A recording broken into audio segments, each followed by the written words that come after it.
Welcome back. So right after this configuration, what we have done, we'll just go to our C folder wherever your app is installed. Just reach its root folder. Usually it installs in the gets installed in the root of the C drive. Then you have to go to the HD documents. These are the documents where I've taken all the stuff and put in one folder, so it's clear for you to understand. You'll have to create one more folder. You don't want to keep all of your projects in the root, so just create one folder. For example, we call it CGI. And in here, let's create one file called index.c. And we're going to see how it works. We have index.c now, and we will create our very first program, include stdio, our traditional hello world program, and main program. In here, we will return 0. That's it. And we will do the printf hello to C under CGI. So there would be a little problem here when we compile this program. The very first thing you need to understand is when you compile this program, you'll have to rename your executable to CGI. Extension should be changed. If you do not have these extensions on and you cannot c.exe, then go here and file name extensions should be enabled. Or otherwise, if it says hide extensions, if it is checked, then uncheck it. So we'll just rename this to CGI. GIF, CGI. CGI. Okay, we're done. So when we run this program in the browser, we'll have to run in the browser. When we run it here, we'll just go to localhost and our folder. We enter and we're going to see internet server error. Why? Because any HTTP program should be outputting the content type first. So very small string that you will be adding before starting to output anything, you will write down here content type. That's if T small or capital, C small or capital, whatever. And full color here. Then the content type, it's text and HTML that we are outputting. Text and HTML. And then right after that, you'll have to do carriage returns and line feeds. So /r/n/r/n and /n. And here you go. So you now compile your program. And most importantly, I think it's better you create a batch file here to compile the program, because otherwise you'll have to delete the previous one and rename the executable again. So fine enough, let's run our program and let's see what happens. Okay, here you go. This is your very first program that is showing. I'm zooming to 400%. This is now showing you the hello world program. Now this is a compiled program. This is your compiled program.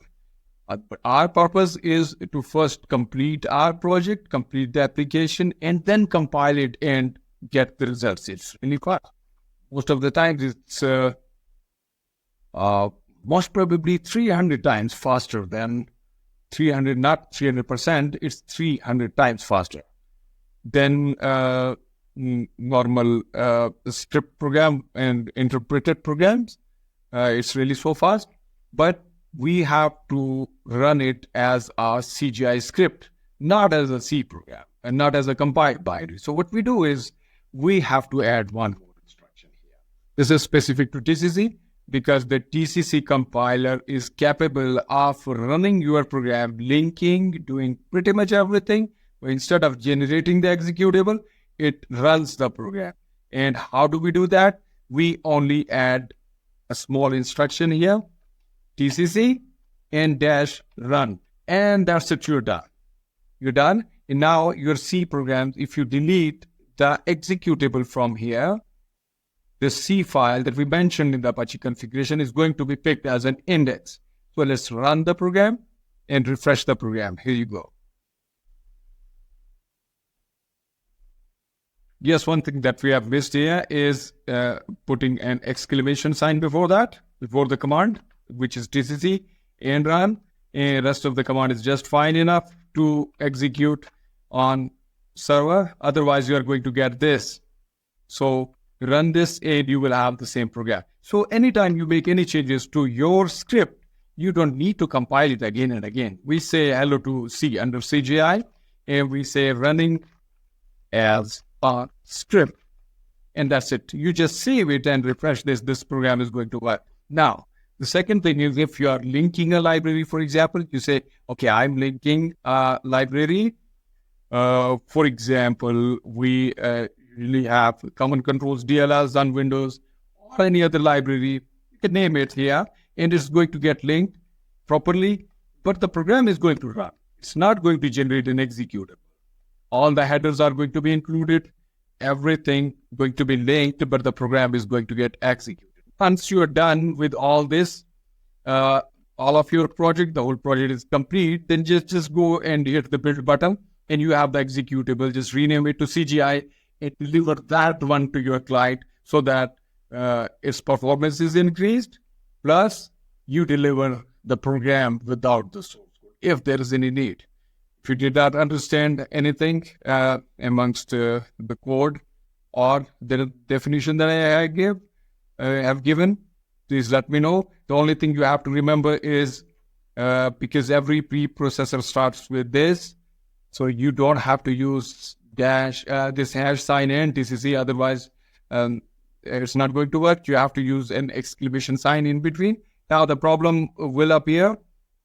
The GCC is not going to let you compile this code, and you have to be careful. You have to use if-def before that if you want to later compile this using GCC. Thank you very much. Secondly, the content type is necessary because the HTTP server needs to understand the content type. Otherwise, it's going to throw an exception that this is some invalid content, and it's not displayable in the browser. A browser is not going to get any response from the server most of the times. So better is always use content type. If you're, for example, outputting JSON data, which is specific to JavaScript notation object, is you say application JSON, or you are outputting XML, then this is going to be most probably XML here. I don't remember exactly, but we will look into it. We are going to start creating our first programs now. Thank you.